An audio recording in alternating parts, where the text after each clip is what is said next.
እንደዚህ የምትፈልጉት ቪዲዮ ላይ ካራክተሩን በራሳችሁ ምስል ወይም በሌላ ሰው ፎቶ ተክታችሁ ቪዲዮ መስራት እንደምትችሉ ላሳያችሁ። ሙሉ አጠቃቀሙን አሳያችኋለሁ። ከዛ በፊት ፎሎ፣ ላይክ፣ ሼር ማድረጋችሁን አትርሱ። አፑ ለማውረድ ወደ ክሮም በመሄድ ህዳሴ ቲፕስ ብለን ሰርች እናደርጋለን። በመቀጠል ይህንን ዌብሳይት እንነካለን። ከዛ ዌብሳይቱ ላይ ሰርች ባሩን በመንካት MKI ብለን ሰርች እናደርጋለን። ከዛ እዚህ ጋር እንመጣለን። ይህንን ፎቶ እንነካለን።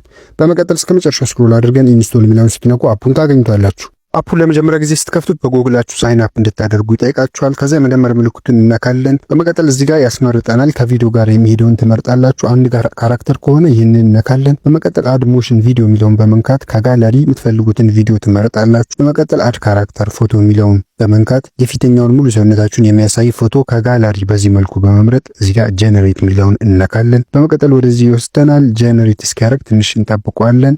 በመቀጠል ጀነሬት አድርጎ ሲጨርስ በዚህ መልኩ በመክፈት የሼር ምልክቱን በመንካት ቪዲዮን ወደ ጋላሪ ሴቭ ማድረግ ትችላላችሁ።